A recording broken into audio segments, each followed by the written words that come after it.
Hello everyone, here I am discussing one of the most important topic of macroeconomics, that is short run equilibrium output. दो words का combination है short run और equilibrium.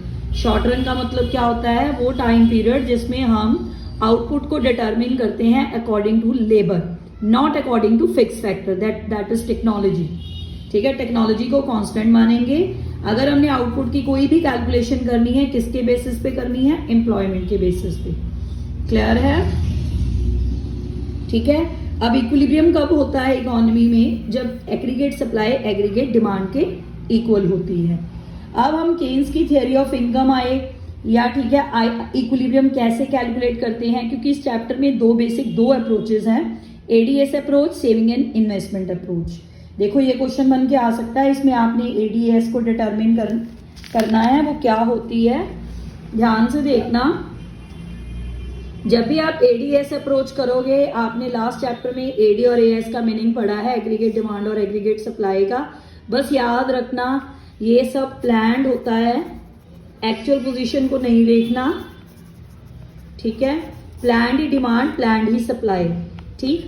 AD क्या होती है? Final goods and services की planning to buy. ये क्या होता है? Plan to flow of goods and services. Clear. अब एडीएएस अप्रोच के अकॉर्डिंगली आपने इक्विलिब्रियम कैलकुलेट करना है कि इकोनॉमी कैसे इक्विलिब्रियम में आती है. जब भी कंडीशन देखनी है, पहली कंडीशन क्या है? एडी इक्वल टू एस होनी चाहिए.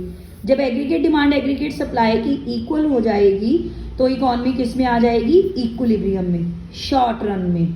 ठीक है. एडी किसके इक्वल होती है? C plus I, consumption plus investment. Aggregate supply किसके बराबर होती है? C plus S, consumption plus saving. C cut गया, आई इक्वल टू एस, यानी कि एस इक्वल टू आई हो गया, सेविंग इक्वल टू इन्वेस्टमेंट. यानी कि इक्विलिब्रियम कब आएगा इकोनॉमी में? एग्रीगेट डिमांड एग्रीगेट सप्लाई की इक्वल हो जाए या सेविंग्स इन्वेस्टमेंट के इक्वल हो जाए तो इकोनॉमी किस में आ जाएगी? इक्विलिब्रियम में. यही दो इसकी कंडीशंस हैं. देखो ये शेड्यूल है, ये डायग्राम है. अगर आपने शेड्यूल के अकॉर्डिंगली नहीं भी डायग्राम बनाना तो शेप्स याद रखना. इकोनॉमी में इन्वेस्टमेंट को कांस्टेंट माना जाता है. ठीक है. और सी कभी भी एक्स एक्सिस से, ओरिजिन से शुरू नहीं होता, हमेशा ऊपर से शुरू होगा, क्योंकि इकोनॉमी में हमेशा ऑटोनमस कंजम्पशन होती है. ठीक है. जहां पे वाई और एडी एग्रीगेट डिमांड इंटरसेक्ट करेंगे, ये कंजम्पशन पॉइंट है, ये कंजम्पशन की लाइन है, ये एग्रीगेट डिमांड की लाइन है. S Y equal to A S, जहां पे एडी ए एस एक दूसरे को इंटरसेक्ट करेंगे वो आपका इक्विलिब्रियम पॉइंट है. This is your equilibrium point E, AD equal to A S. Demand और सप्लाई जहां पे कट कर रही है. क्लियर. आप शेड्यूल के अकॉर्डिंगली नहीं भी बनाओगे. इसके नीचे देखो ध्यान से, इससे नीचे कौन सी पोजीशन होगी? यहाँ पे आपकी या सप्लाई ज्यादा होगी या डिमांड ज्यादा होगी. ठीक है. यहाँ पे आपकी एडी ग्रेटर देन एएस है, यहाँ पे इक्वल है, यहाँ पे फिर इक्विलिब्रियम की पोजीशन डिस्टर्ब्ड हो जाएगी. तो इक्विलिब्रियम कहाँ पे अटेन होगा? ई पॉइंट पे. अब इसमें से क्वेश्चन कैसे बन के आ सकता है? अगर एडी एएस से ग्रेटर है तो आपका इक्विलिब्रियम डिस्टर्ब्ड हो गया. उस केस में प्रोड्यूसर क्या करेगा? प्रोड्यूसर क्या करेगा? डिमांड और सप्लाई को मैच करने की कोशिश करेगा. ठीक है. देखो इस पॉइंट पे मैंने डिस्कस कर रखा है. प्रोड्यूसर एडी को एएस से मैच करने की कोशिश करेगा. वो कैसे कर सकता है? अपनी प्रोडक्शन को इंक्रीज करके. अगर ठीक है AD is greater than as,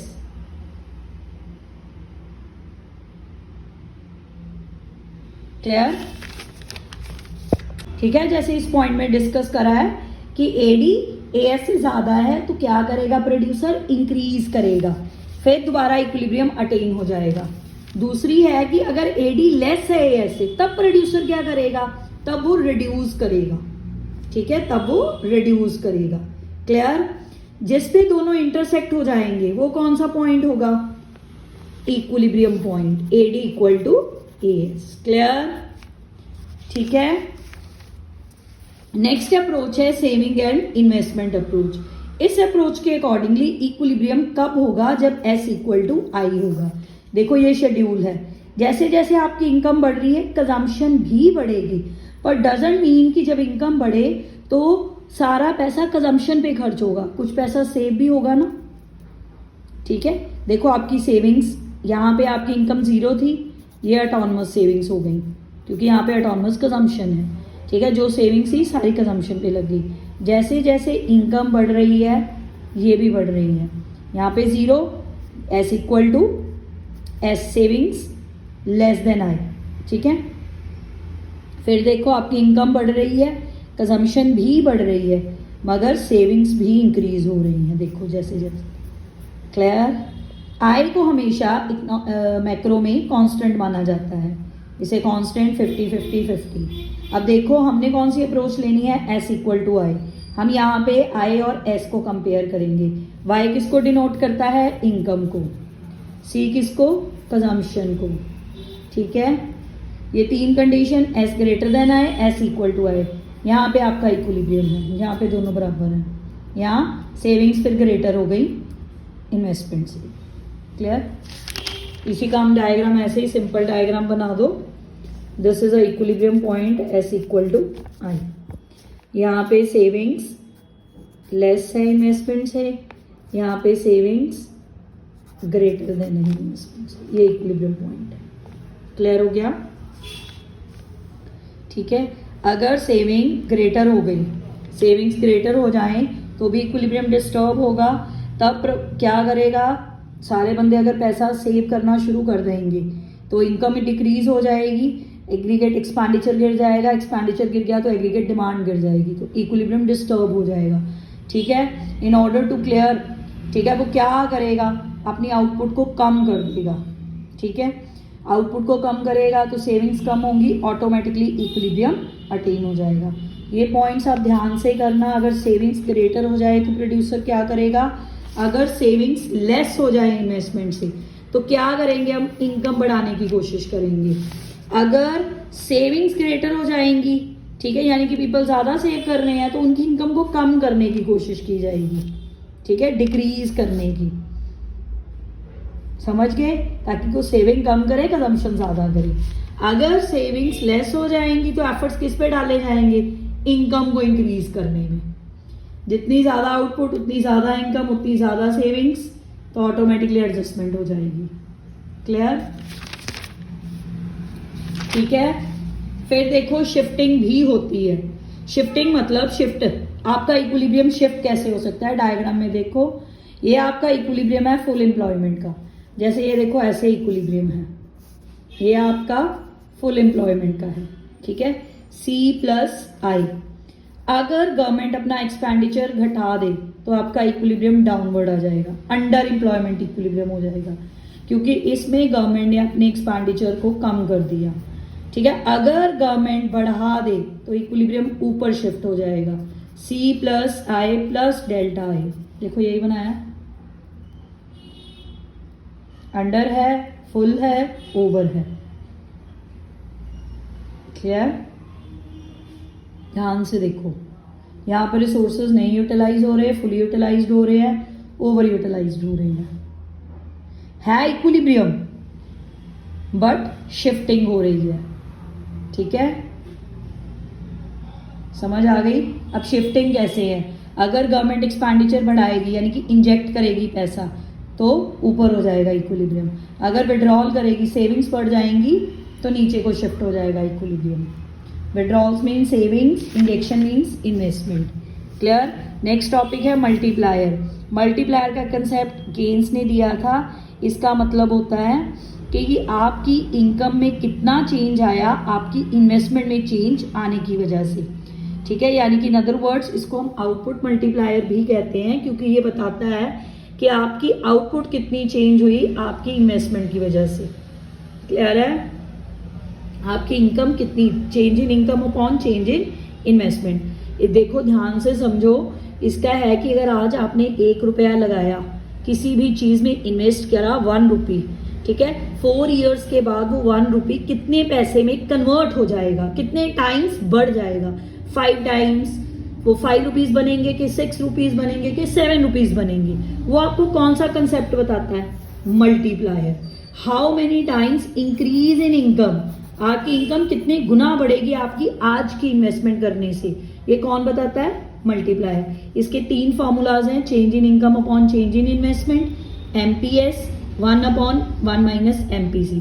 मैंने लास्ट वीडियो में आपके साथ पूरा डिस्कस करा था, एग्रीगेट डिमांड एग्रीगेट सप्लाई, ये सेम कंसेप्ट है वहीं के, ठीक है, क्लियर है।